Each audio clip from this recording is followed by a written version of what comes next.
So when God rolls the stone away from our eyes or from whatever is blocking our view, ano bang gusto ng Lord na makita natin? He wants us to see the truth. Kaya ang trabaho ng Holy Spirit to lead us and guide us in all truth. Trabaho rin ng Holy Spirit, tulungan tayo na matanggal ang bato sa ating harapan. God removes barriers not just for breakthrough, but also for clarity.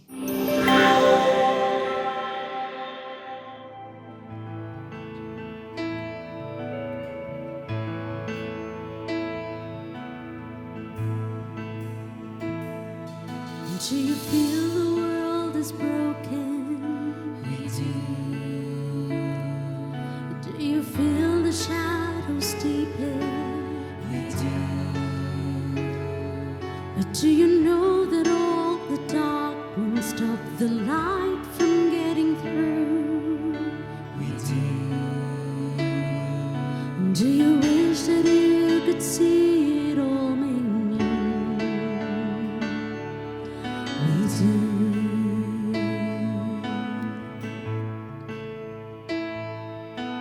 Is all creation groaning? Is a new creation coming? Is the glory of the Lord to be the light within our midst? Is it good that we remind ourselves of this? It is.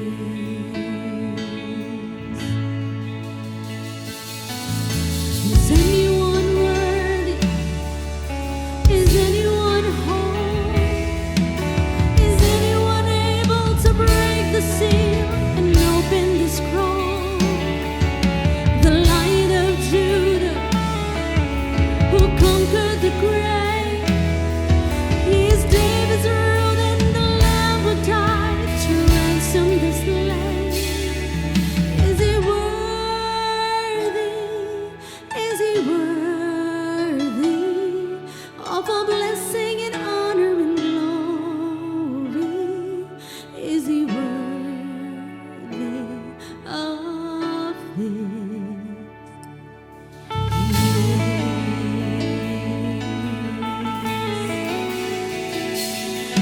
Does the Father truly love us? Did the Spirit move among us? And does Jesus on Messiah forever those he loves?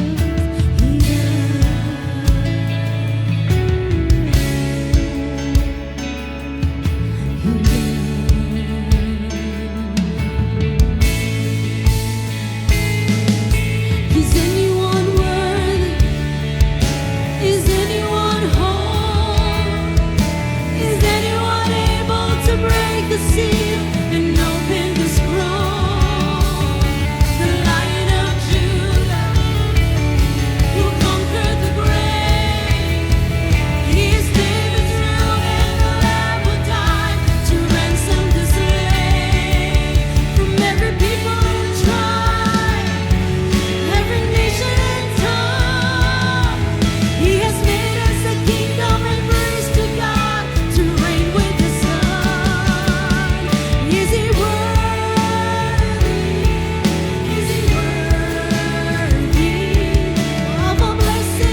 Then through the darkness, your loving kindness tore through the shadows of my soul.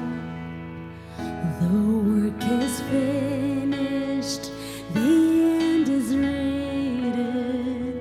Jesus Christ, my living hope. Who could imagine so great a mercy? What heart could fathom such boundless grace? The gods of ages sent down from glory to wear my sin and bear my shame. The cross is broken, I am forgiven. The King of Kings calls me his own. Beautiful Savior, I'm yours forever. Jesus Christ, my living hope. Hallelujah, praise the one who set me free. Hallelujah, death has lost its grip on me. You have broken every chain. There's salvation in your name, Jesus Christ, my living hope. Say hallelujah, hallelujah.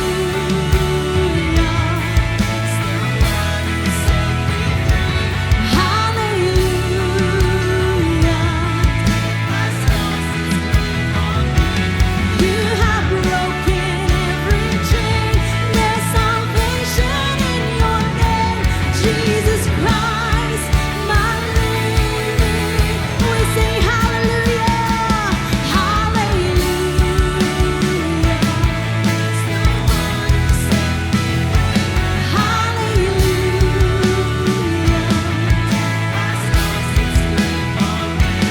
You have broken every chain. There's salvation in your name, Jesus Christ, my living hope.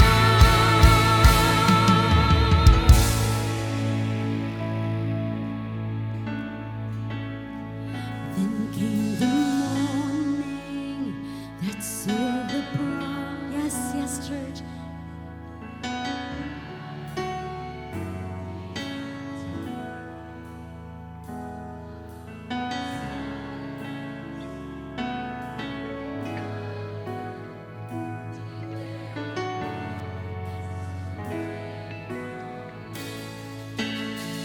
Then came the morning that sealed the promise. Your buried body began to breathe. Out of the silence, the roaring lion declared the grave has no claim on me. Jesus, yours is the victory.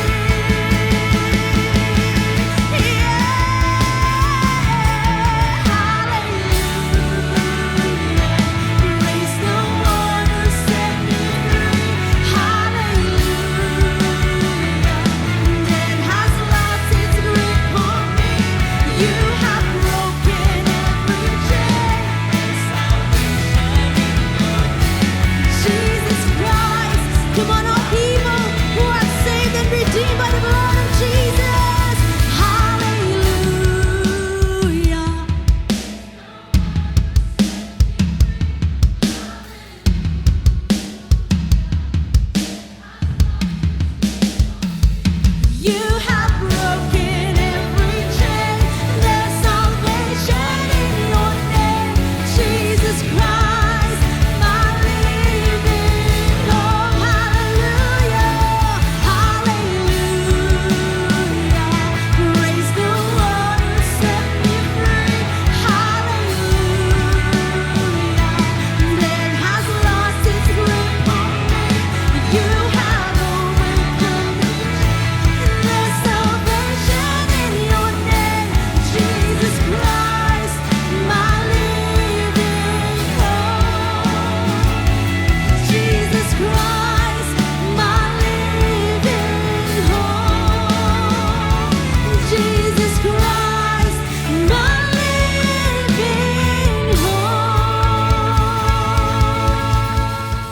Para po sa ating pong mensahe, ang pamagat natin ay, The Stone Was Rolled Away. So let's read our scripture in Matthew 28, starting from verse 1. After the Sabbath at dawn on the first day of the week, Mary Magdalene and the other Mary went to look at the tomb. There was a violent earthquake, for an angel of the Lord came down from heaven, and going to the tomb, rolled back the stone and sat on it. His appearance was like lightning, and his clothes were white as snow. The guards were so afraid of him that they shook and became like dead men. The angel said to the women, "Do not be afraid, for I know that you are looking for Jesus, who was crucified. He is not here. He has risen, just as he said. Come and see the place where he lay." Pagpalain po ng Lord ang kanya pong salita. Now, here's the question. Bakit kailangan pang i-anoint ang isang katawan na nakalibing na, or technically speaking, nakalagay na sa loob ng isang tomb? Para po sa atin na namatayan na ng kaanak o mahal sa buhay, when somebody is buried, di ba, they are placed in a casket, and a casket is lowered into the ground. Yes, meron lang naka-shape na box made of concrete. Tama, di ba? Kung familiar kayo, that is where yung casket mismo is lowered, and then there is another concrete cover na ilalagay sa ibabaw, tapos tatabunan na siya ng lupa. So, of course, it's far different, yung style ng paglilibing natin na alam natin ngayon compared dito sa estilo ng paglilibing noon. Pero bakit mo pa kailangan na guluhin o gambalain ang isang katawan na, alam mo yon, at this point in time, di ba, technically, pangatlong araw na niya iyon, di ba? On the third day, definitely decomposition would have already started to happen. So bakit kailangan mo pa siyang galawin? The point here is that, di ba, that the burial that was done on the day before the Sabbath was actually rushed. Ibig sabihin, minadali. If we look at the scriptures, makikita tayo actually ng mga references, especially in the book of John. In the book of lahat po ng Gospels, by the way, Matthew, Mark, Luke, and John have the death, the burial and the resurrection of Christ. Meron silang lahat na kwento. Pero interestingly, in the book of John, binanggit diyan kung sino yung ginamit ng Lord, Joseph of Arimathea, and another man named Nicodemus, para magpaalam kay Pilate at ibaba nga yung katawan. Tapos si Nicodemus, right, nag-prepare siya ng spices, specifically myrrh and aloes. At ang bigat po ay 75 pounds. So kung familiar tayo sa bigat in kilos, that's about 34 to 35 kilos, madami yon kung tutuusin mo. Ganong kadaming mga spices of myrrh and aloes ang ginamit para balutin si Jesus Christ along with the linen cloths na ginamit para i-wrap siya. So, ibig sabihin, kahit minadali yung process nung pag-apply sa kanya ng mga spices na ito, it was very substantial because, 75 kilos of such spices are expensive. Pero syempre, para po sa mga tagasunod ni Christ, kagaya po ng dalawang ito, syempre, walang anumang amount, di ba, ang kanilang iisiping problemang ibigay para sa Panginoong Hesukristo. But the women, of course, women that we spoke about, o dito po sa text na binasa natin, sila Mary Magdalene and the other Mary, they were actually able to witness ito pong pagpe-prepare ng body ni Christ. And based on tradition and customs, ito po na-realize nila. Dahil sa pagmamadali, kasi nga, we're speaking about the next day is going to be the Sabbath, dahil sa pagmamadali, hindi na i-prepare ng tama ang katawan ni Christ. So that answers the question, why should a buried body be disturbed, di ba, and be anointed again if the two individuals who took down Jesus' body from the cross actually cleaned the body, applied, the spices, wrapped him in linen cloths, have already done something. So that is the answer. So the body was placed in the tomb. The problem, full anointing process was not finished. And during the Sabbath, though they could not work, nagplano sila, and most likely they talked Among themselves, sabi nila, maagang maaga, bukas, pupunta tayo sa tomb para ipahayag, i-express natin ang buong pagmamahal natin para kay Jesus at magampanan ang nire-require sa Jewish customs. Pero may problema ang mga babaeng ito. Let's look at another gospel account para makita natin kung ano yung obvious problem na hinaharap ngayon nila. Mark 16, verse 1, when the Sabbath was over, Mary Magdalene, Mary, the mother of James, and Salome bought spices so that they might go to anoint Jesus' body. Very early the first day of the week, which is Sunday, just after sunrise, they were on their way to the tomb. And they asked each other, anong tanong nila? Who will roll the stone away from the entrance of the tomb? Para tanungin nila yon, ibig sabihin, hindi ito maliit na bato. This is a heavy stone. How large it is, hindi natin alam, di ba? Pero definitely, kung weight ang pag-uusapan, sinasabi ng tatlong mga kababaihan na ito, kung tayo lang, hindi natin ito kaya. Who will roll the stone away from the entrance of the tomb? But when they looked up, ano daw? They saw that the stone, which was very large, had been, somebody say, rolled away. As they entered the tomb, they saw a young man dressed in a white robe, sitting on the right side, and they were alarmed. Kasi yung nakita nila, definitely, hindi si Jesus. Now, kung si Jesus man, ang iniisip nila na nakita nila, matatakot pa rin sila. Kasi ang alam nila, ang nasa loob ng tomb ay patay na. So here, the scripture shows us very, very clearly, as the other scriptures have also shown us, na the stone was rolled away before the women got there. You know, you need to look at all the scriptures para makita mo, nabuksan ba yung tomb pagdating ng women or bago sila dumating, nabuksan na? You have to look at those things and, piecing pieces of information like the Gospels together gives us, insight into the timeline.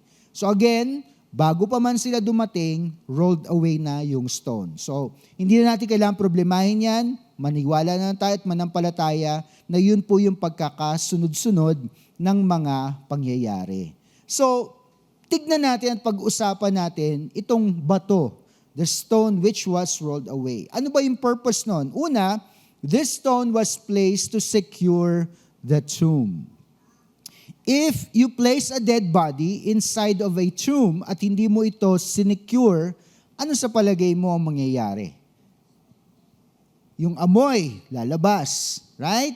Bagamat ito ay nabalot ng spices at kung ano-ano pang mga bagay na ina-apply sa katawan ng isang patay na tao, definitely the decomposition is going to create a foul smell at kapag hindi mo ito sinara, lalabas ang amoy. Ano pa, pagka may nagdi-decompose na body, pag hindi mo ito sinara, may mga animals, di ba, na galing sa labas na maaring pumasok, di ba? At anong gawin nila? Di ba, kainin nila yung patay na katawan. So, sinecure ito. But then, it also serves another purpose. In Matthew 27:62-66, ito po ang sabi. This is, interestingly, ito pong part na ito ay nangyari during the actual Sabbath. So, merong paglabag sa kultura at sa kautusan ang mga Jewish leaders dito. Pero meron kasi silang sense of urgency na naramdaman. So, kahit actually Sabbath po ito yung ginawa nila. Basahin natin. The next day, after the one after preparation day. So again, this is an indication. Preparation day is simply the day before Sabbath. Nakuha niyo po ba? So sabi, the next day, the one after. So we're speaking about a Saturday. The chief priests and the Pharisees went to Pilate. Sir, they said, we remember that while he was still alive, that deceiver said, after 3 days I will rise again. So give the order for the tomb to be made secure until the 3rd day. Otherwise, his disciples may come and steal the body and tell the people that he has been raised from the dead. This last deception will be worse than the first. Take a guard, Pilate answered. Go make the tomb as secure as you know how. So they went and made the tomb secure by putting a seal on the stone and posting the guard. This is a Sabbath. This is Saturday. Yes, Pilate, kasi Roman sila. Wala silang pakialam sa mga customs ng mga Jews. Pero itong mga Jewish leaders na nakakaalam nung prophecy about the resurrection of Christ, na bahala sila. So on a day when they are supposedly staying put, worshiping in the temple, or doing what is needed to observe tradition, broke that tradition in order to complain and say, gawan po ninyo ito ng paraan. And according to the scriptures, actually, sige, gumawa kayo ng paraan, di ba? Pero pasasamahan ko kayo ng guard. So most likely, what they did is to seal the stone with wax. Kasi hindi naman nila pwedeng sementuhan yan. They do not have such technology available during that time, or construction materials kagaya ng alam natin ngayon. Mortar and pitch, yun po ang ginagamit nung time na yon para pagdikitin po ang mga bato. So they used wax and definitely a seal, whether the seal of Pilate or maybe a governor, kung ano man. Ibig sabihin, pag yung seal na yon ay nagkaroon ng sira, or if the seal is broken, ibig sabihin somebody tampered with the seal or somebody moved the stone.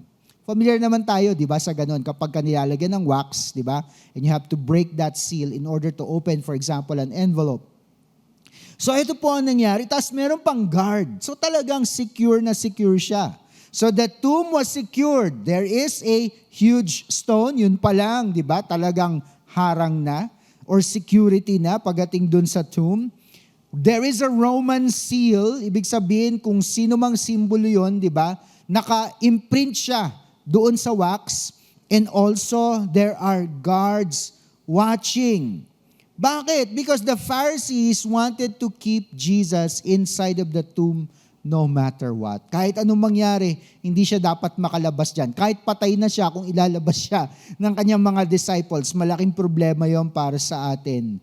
The stone was rolled in place to keep him for the purposes of, kailangan lagpasan natin yung 3 araw. Tandaan niyo to, kailangan malagpasan na natin 3 araw. So, after that, pagka may nangyari, pwede nating sabihin, he is a false prophet. Hindi nagkatotoo ang kanyang mga sinabi. And what did Jesus actually say about him being raised from the dead? Let's just look for reference, Matthew 16:21. From that time on, Jesus began to explain to his disciples that he must go to Jerusalem and suffer many things at the hands of the elders. Nakikita niyo ba to? He informed, he gave them advanced knowledge about what was going to happen to him.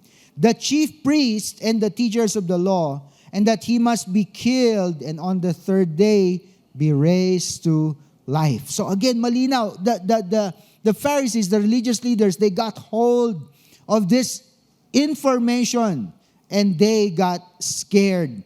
And that is why, when they remembered it, they broke tradition, went to Pilate to seal the tomb. So now, the miracle happened, the resurrection happened. The stone was rolled away for what purpose? So that people could see. Makita ng mga tao. Kasi, alam mo, pwede naman mag-perform ng miracle ang Lord without opening the tomb. Jesus now, possessing a glorified body, as indicated at other times, kung saan nasa isang closed space ang mga disciples, di ba? And he suddenly appears in their midst. To which, di ba, inimbitahan pa niya nga si Thomas, O Thomas, di ka raw naniniwala na nabuhay ako. Halika rito, hawakan mo ang aking kamay, hawakan mo ang aking tagiliran, di ba? Look, see for yourself. And they were able to touch him. Tapos nakakain pa siya. Maraming mga ganong mga examples, right? That he was not just a spirit, but he was also physical at the same time. Ibig sabihin yung katawan niya, glorified na. Kompleto na, both spirit and physical at the same time. So, ibig sabihin, kung gano'n na yung katawan ni Jesus Christ, He could simply get out of that tomb, right? Without any problem. So, ang pagbubukas ng tomb na ito ay para makita ng mga tao. Specifically, first and foremost, the two Marys and the one Salome na pumunta nung time na yon para nga i-anoint ang kanyang katawan. In chapter 28, verse 5 to 6, the angel said to the women, "Do not be afraid, for I know that you are looking for Jesus, who was crucified." Anong sabi? He is not here. He has risen, just as He said. Come and see. Come and see. Hindi naman nila makikita kung hindi po sila papasok at hindi nila titignan. Come and see the place where He lay. And this is important because when Joseph of Arimathea and Nicodemus placed the body of Jesus inside of that tomb, nandun yung mga babaeng ito. They saw it with their own eyes. So ibig sabihin, hindi sila pwede magkamali. At wala naman nag-transpire na pagbubukas ng tomb in between. Actually, kung meron mang in between, yun na yung pagseselyo nga. So, walang pagdududa na nakita nila, dun nga siya nilagay, yun yung pwesto niya. See the place where He lay. Wala nga, He is not there. What was going on through the minds of these women about what happened? Definitely, they were in shock. Diba? Sabi nga, dun sa other account, nakita nila a young man dressed in fine linen, diba? They were actually scared. But definitely, with their own eyes, hindi may kakaila, nakita nila wala ng katawan doon sa pwesto kung saan nilagay si Jesus on preparation day or on late Friday evening. Jesus was alive when the stone was moved. So the stone being moved wasn't helping Jesus escape. That was not the purpose. Kasi nga, glorified body. The miracle had already happened. It was moved so that people will see. So that they will know that His death truly was part of God's plan. In Luke chapter 24, verse 6 to 7, He is not here. He has risen. Look, remember, somebody say that word, remember. Remember how He told you while He was still with you in Galilee, the Son of Man must be delivered over to the hands of sinners, be crucified, and on the third day be raised again. Hearing those words and seeing an empty tomb, oo nga, di ba? Sinabi nga naman talaga niya, di ba? He is going to be delivered at the hands of men. He is going to suffer greatly. He is going to die, but He will be raised back to life. So sa araw po na ito, as an application, ano ba ang bato na ito sa buhay natin? What does this stone represent in our lives? Well, the stone represents the things that block our view.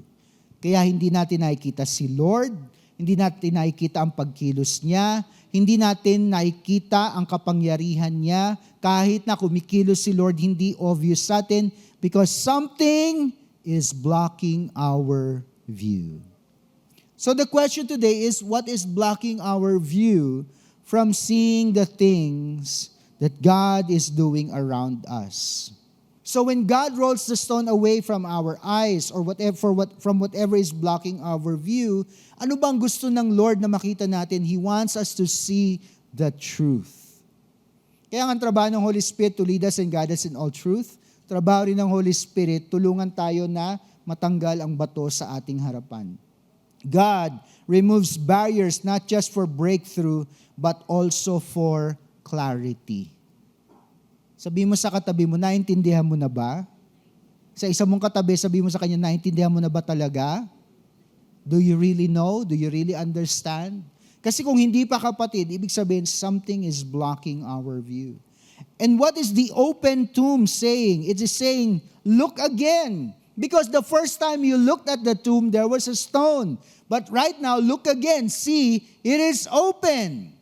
It is also saying, oh, will you reconsider your conclusions? Kasi nung Black Saturday, ano yung conclusions? Wala nangyayari. Even scripture itself is almost silent. Walang binabanggit patungkol sa kamatayan ni Jesus. Tapos sinelyuhan pa nila, di ba, para siguraduhin na hindi siya makalabas dyan. Ito na talaga ang katapusan. Ano nang gagawin natin? But the open tomb is also saying to them, see what I have done.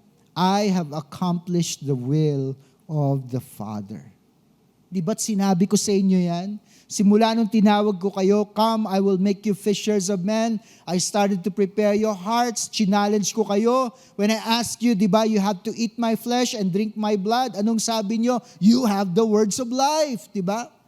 Iniwan na namin ang lahat. So definitely, susunod talaga kami sa iyo. There were times I asked, who do you say I am? You are the Messiah, the Son of God. Oh, flesh and blood cannot reveal such things to you. Sino nag-reveal yan sa iyo? God the Father. So now that these things have been accomplished, I have done the will of God. Look and see clearly, see better than what you have seen before, than how you have seen before.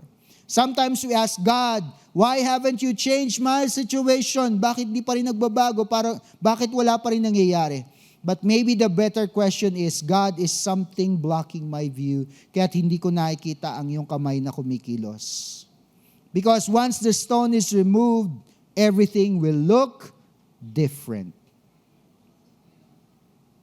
You cover one eye, you can see, right? But definitely, seeing with both eyes is much better. So pwede mo sabihin, hindi, Pastor, nakakita pa rin naman ako eh. But maybe there's one stone blocking your one eye or the other eye, so you can't see clearly. God is saying, I want to remove the stone or stones right in front of you, so that when you look, when you begin to see, you will see what the real picture is. The stone wasn't stopping resurrection, but it was preventing people from seeing the power of God. And in the same way, mga kapatid, your limitation, you have to understand, is not God's limitation. From your point of view, because there's a stone blocking your view, wala nangyayari, wala akong nakikita. Sinasabi ng Lord, because you're on this side of the stone, but I am on the other side of the stone, and I see everything. Yan ang sinasabi ng Lord. When you're behind a stone, when you're behind something that's blocking your view, that's all you see. Yun nakikita mo. Pero sabi ng Panginoon, pero iba yung perspective ko. Nakikita kita. Natatakpan ng bato yung mata mo. But I see everything else that is happening around you. And not just in you, but in everybody else on the face of the earth. And your blindness is not God's absence. Hindi dahil wala ka nakikita, hindi ibig sabihin na hindi kumikilos si Lord. You see, the miracle might be present, you just need to see it clearly. So here's the big challenge para po sa atin na mga mananampalataya na nagmamahal sa Diyos. Sino po rito nagmamahal kay Jesus? Magsabi ng amen. We need to stop looking at the stone and start living as the people He most preciously died for. In Luke 24:30-35, when He was at the table with them, so this is sometime later, He took bread, gave thanks, broke it, and began to give it to them. Then their eyes were open and they recognized Him, and He disappeared from their sight. They asked each other, were not our hearts burning within us while He talked with us on the road and opened the scriptures to us? They got up, returned at once to Jerusalem. There they found the 11 and those with them assembled together, and saying, it is true, the Lord has risen and has appeared to Simon. Then the two told what had happened on the way and how Jesus was recognized by them when He broke the bread. You have to stop centering your life on what is wrong. Ibig sabihin, stop looking at the stone. Right? And you need to start centering your life on what God has already done. Alam mo yung kakatingin mo sa bato, hindi mo napansin, ay, hindi na pala siya nakaharang dun sa entrance ng tomb. Nakagilid na pala siya. Di ba, minsan parang ganun yung mga taong, yung tulala, di ba? Naranasan nyo na ba yun? Yung parang sa sobrang pag-iisip, yung nakatulala kayo, di ba? Hindi nyo namalayan, may nagbago na pala dun sa senaryo, may nagbago na pala sa sitwasyon. Tapikin mo yung katabi mo, baka natutulala pa rin. Start centering your life on what God has already done. Specifically, una, for you. Ano bang sabi ng Bible? 2 Corinthians 5:17, therefore, if anyone is in Christ, the new creation has come, the old has gone, the new is here. So, bago ka na eh. Hindi ka na yung dati. So, if the stone is gone, then you are not your past. Kahit gaano pa kapangit ang nakaraan mo, you are not your past. Next, you are not your failure. You are not your future failures. Kasi hindi ka lang naman nag-fail kahapon, hindi ka lang naman nag-fail ngayon, maring bukas magkaroon ng failure or sa mga susunod na darating na panahon, you are not defined by that failure. And finally, you are not your fear. Whatever fear represents, doubt, lack of trust, or faith in the Lord, hindi ikaw yan. Bago ka na, yan ang sabi, the old is gone, the new is here. So our final statement is this. The resurrection didn't just mean Jesus walked out of the tomb. It means you don't have to live in the grave anymore. So stop living in your grave. Your grave is your old life. You are new in Christ. Tapos na yon. Iwanan mo na yon. Yakapin mo ang bagong buhay sa Panginoong Hesukristo.